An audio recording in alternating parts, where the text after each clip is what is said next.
We are recording. Hi guys, this is Ryan and Maria with Thank You Services.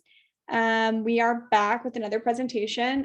Today we're going to talk about education advocacy very briefly as we head into the 2021-2022 school year. First, I do want to just touch base on the whole mask mandate thing. I know that's causing a lot of stress and a lot of tension for a lot of parents, kind of regardless of what your belief system is. Either your kids should have a mask or they should not have a mask.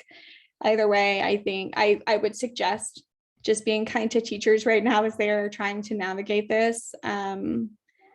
They are also in a position of uncertainty about what's going on and how best to handle it. We're all figuring it out together. So I just want to acknowledge that. And if that is something that you would like to talk more about, I believe my contact information is at the end of this.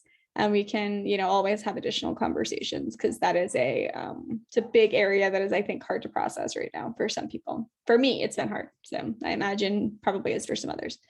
Okay, so we're going to start by talking about special needs.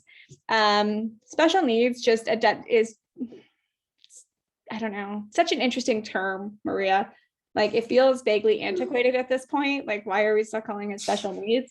But it's really just that some kids learn differently and some kids need additional assistance in some areas. That can be anything from, the first grader who, especially right now, because a lot of people were virtual last year for part of, if not the whole year. And there has been some learning loss that has taken place. And so we're all kind of starting from a different place than we would otherwise. And so don't hesitate to talk to your kids' teachers about what your kids' needs are and how they can best help and what you have noticed at home. But the schools are also required to offer services for children who are eligible. And there are a wide range of different areas in which a child might be eligible for additional services at school, special education services or assistance. And that is something to be in conversation with your school and with your teacher about. If you are moving into the school district or into this school, and you already have, your child is already diagnosed with maybe like a speech delay or something like that, that is something to bring up at the time that you're registering your child so that you can get that on their radar. So you can hopefully get that process started. You can request a special education evaluation at any time. If you do request it at the beginning of the school year, a lot of times they will ask for 30 days so that they can evaluate your kid. But, if you are taking care of a child who's been in foster care and who's been bouncing around for a while and has some diagnoses, it may be worthwhile to try to push that and try to make that happen a little bit faster. How to advocate for your kids. Like I said, a lot of the initial appointments and meetings and stuff won't happen for the first 30 days.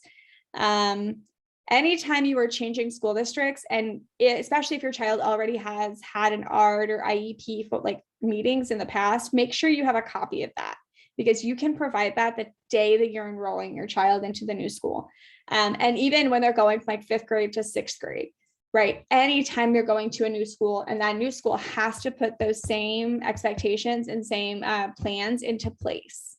That is their legal obligation to your family, to your child, and to you.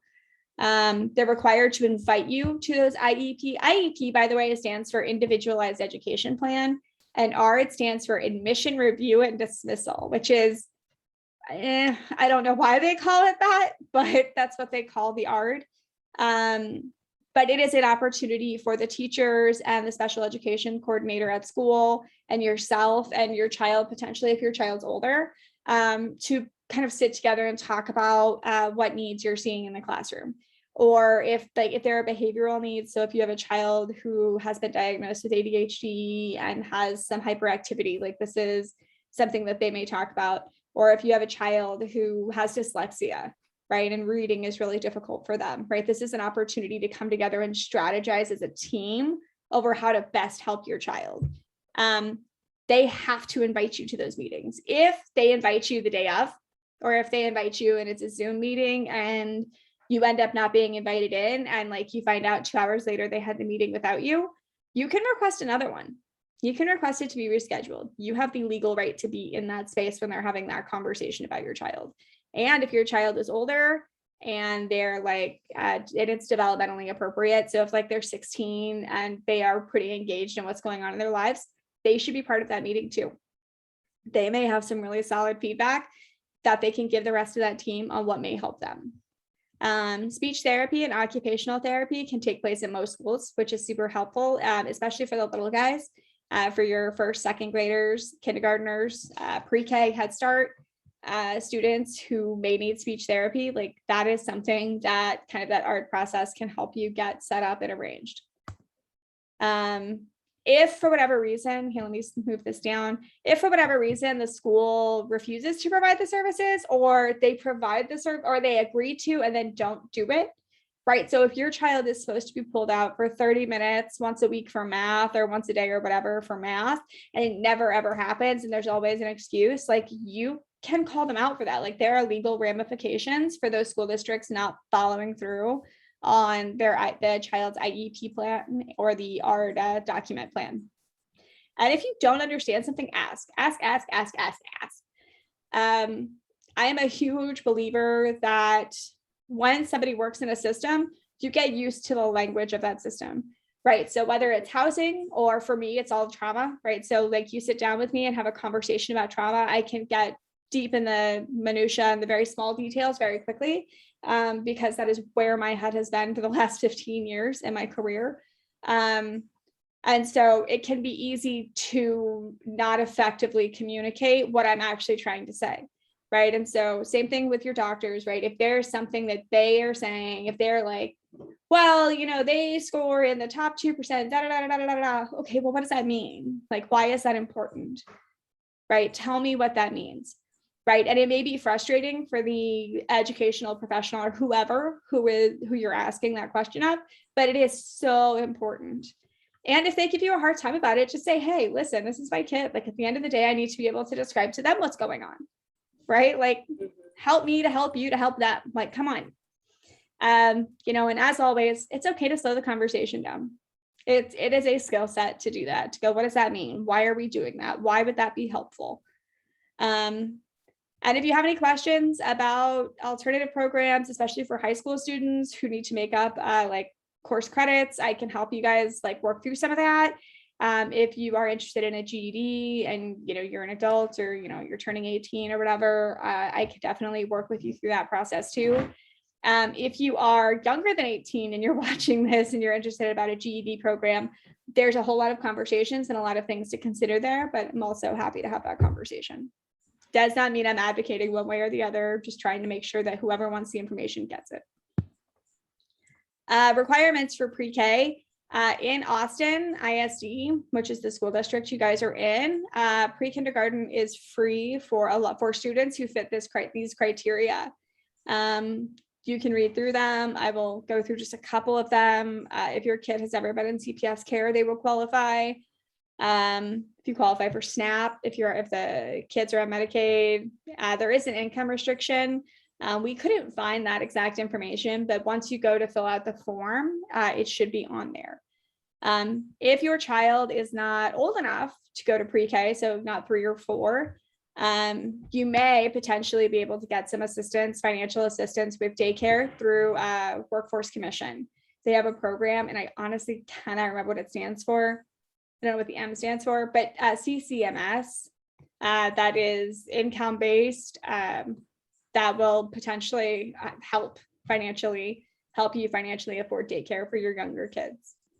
And I can certainly help walk you guys through that as well, if that is something you're interested in or want some more or have questions about.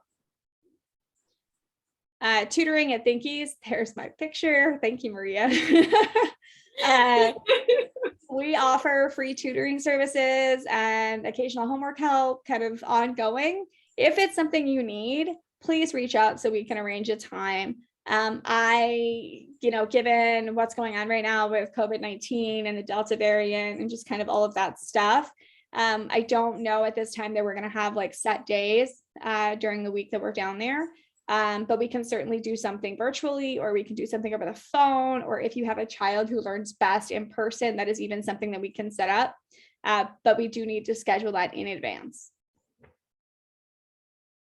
And as always, questions, comments, concerns.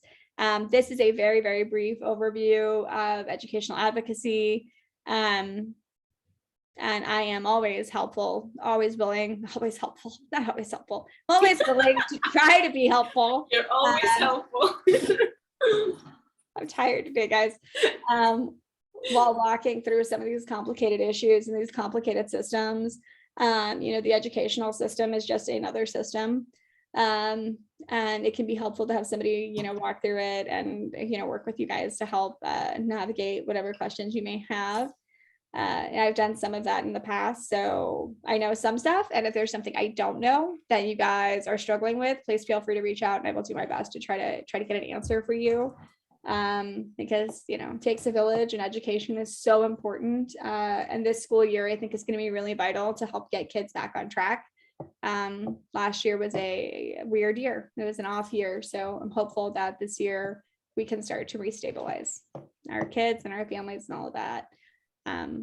But please let me know if you guys have any questions, comments, or concerns. And it was lovely to, I guess, meet with you guys today, even though it's not a meeting, it's a presentation. Look forward to hearing what you guys think about this one.